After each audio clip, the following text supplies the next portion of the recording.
ఇప్పుడే జీ5 app download చేయండి. చూడండి మీ ఫేవరెట్ టీవీ షోస్ ఎప్పుడైనా ఎక్కడైనా.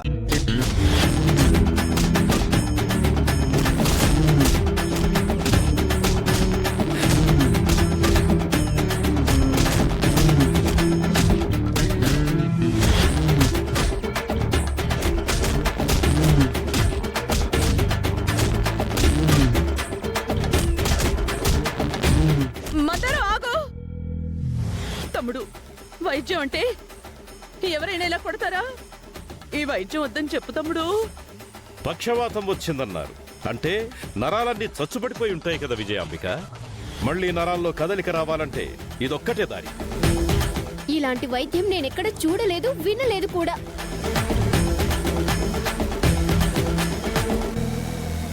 మౌనిక, మన దీపక్కి వచ్చింది మామూలు పక్షవాతం అయ్యుంటే అన్నయ్య గారు కూడా మామూలు వైద్యమే చేసుండేవారేమో. డాక్టర్ ఏమన్నారో విన్నాక కూడా మీరెందుకిలా మాట్లాడుతున్నారు? అవునక్క, దీపక్ వచ్చింది అరుదైన వ్యాధి. ఆ వ్యాధిని బావగారు నయం చేస్తారనే నమ్మకం నాకుంది. మీరు కూడా నమ్మండక్క.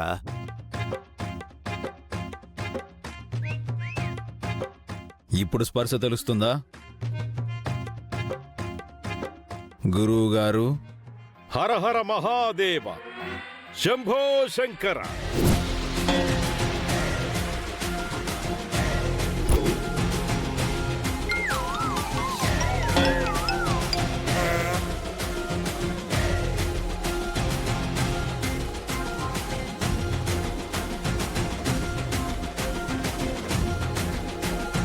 చంద్ర, బావగారు ఇటివ్వండి. ఏమండి, ఇంకొంచెం తినండి.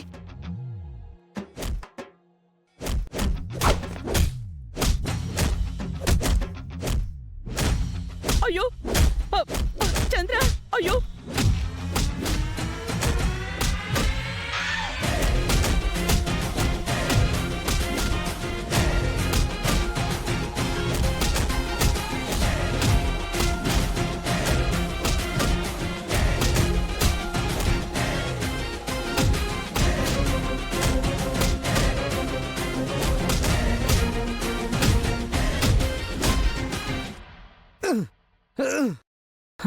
బావగారు, ఇంకెలాగూ నా వల్ల కాదు.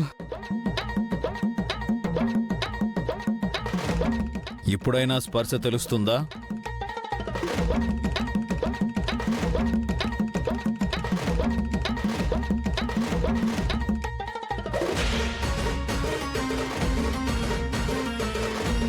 ఈ రోగిలో చిన్న స్పందన అయితే వచ్చింది.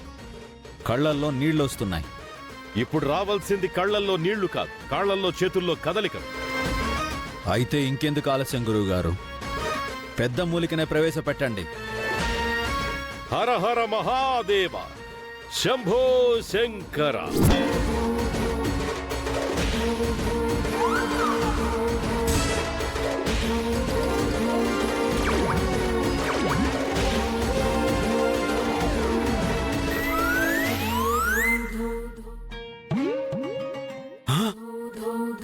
బావగారు, అంత పెద్ద రోకలి కర్రా? వద్దు, మా దీపక్ ఇలాగే ఉన్నా పర్వాలేదు. ఈ వైద్యం మాత్రం వద్దు. చెప్పు తమ్ముడు. ఏంటక్క అలా అంటున్నావు? తమ్ముడు, నా కొడుకు నా కళ్ళ ముందే ఇలా కొడుతుంటే నేను తట్టుకోలేకపోతున్నాను తమ్ముడు. మేం కొడుతున్నది మీ కొడుకుని కాదు, రోగిని. దీన్ని కొట్టడం అనుకోకూడదు, వైద్యం అనుకోవాలి.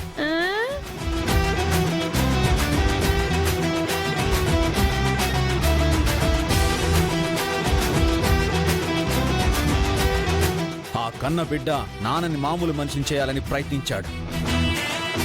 నో యూజ్, నో చలనం. కట్టుకున్న భార్య తన మాంగళ్యాన్ని నిలబెట్టుకోవడానికి ప్రేమతో ప్రయత్నించింది.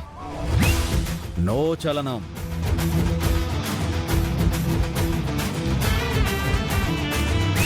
మేనమామ ప్రయత్నించాడు. నో చలనం.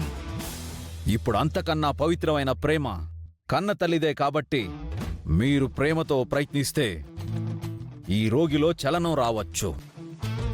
ప్రయత్నించండి. ఆ?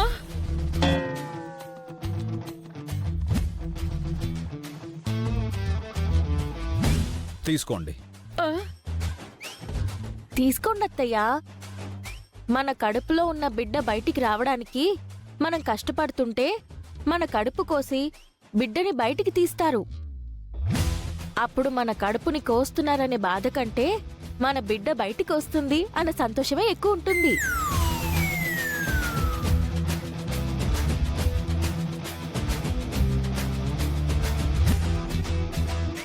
ఆ కడుపు కోతని కూడా కోయడం అనరత్తయ్యా, ఆపరేషన్ అంటారు.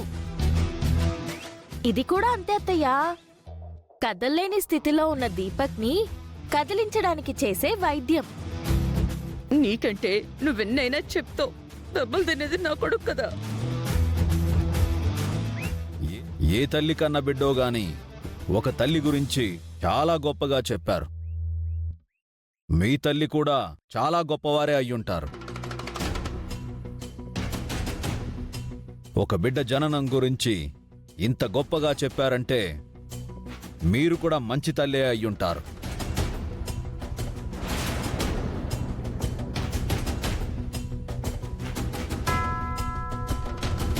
శిష్య, మనం ఇక్కడికి వచ్చింది పాఠాలు చెప్పడానికి కాదు. గుణపాఠం చెప్పడానికే కదా గురువుగారు.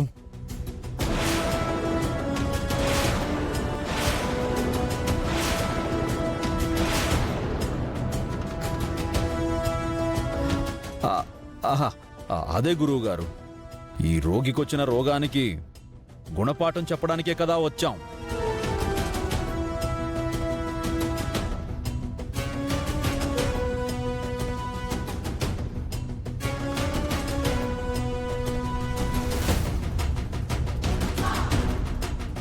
వీడన్నీ తెలిసినట్టే మాట్లాడుతున్నాడు, కానీ ఏమీ తెలియనట్టే కవర్ చేస్తున్నాడు. ఎవడు వీడు? ఆలస్యం చేయకు శిష్య, మళ్ళీ శుభగడియలు పోతాయి. సూర్యోదయం అయ్యే లోపల వైద్యం పూర్తవ్వాలి. అవును బావగారు, రేపు కోర్టులో దీపక్తో ముఖ్యమైన పనుంది. వాడు లేచి మాట్లాడాలి. ఇప్పుడు దీంతో కొడతారా? కొట్టడం కాదు సుమా, వైద్యం అనాలి. అదే, ఇప్పుడు దీంతో వైద్యం చేస్తారా? అవును. అవును. తమ్ముడు, ఆ రోకలతో కొడితే దీపక్ కళ్ళు ఎప్పటికీ పనికి రాకుండా అయిపోతాయి. వద్దని చెప్పు తమ్ముడు. ఇప్పుడు కూడా దీపక్ కాళ్ళు ఎందుకు పనికిరావు కదత్తయ్యా? పనికొచ్చేలా చేయడానికే కదా ఈ వైద్యం చేస్తున్నారు. బావగారు, ఇలా రోకల కర్రతో కొట్టకుండా మరో విధంగా ఏమైనా ప్రయత్నం చేస్తారా? కష్టం బావగారు. నేను వదిలిపెట్టినా నా శిష్యుడు వదిలిపెట్టడు.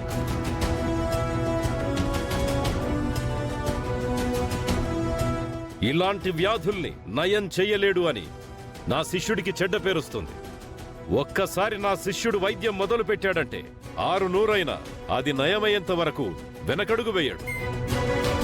జీ5 యాప్ డౌన్లోడ్ చేసి అన్ని ఎపిసోడ్స్ పూర్తి ఉచితంగా చూడండి.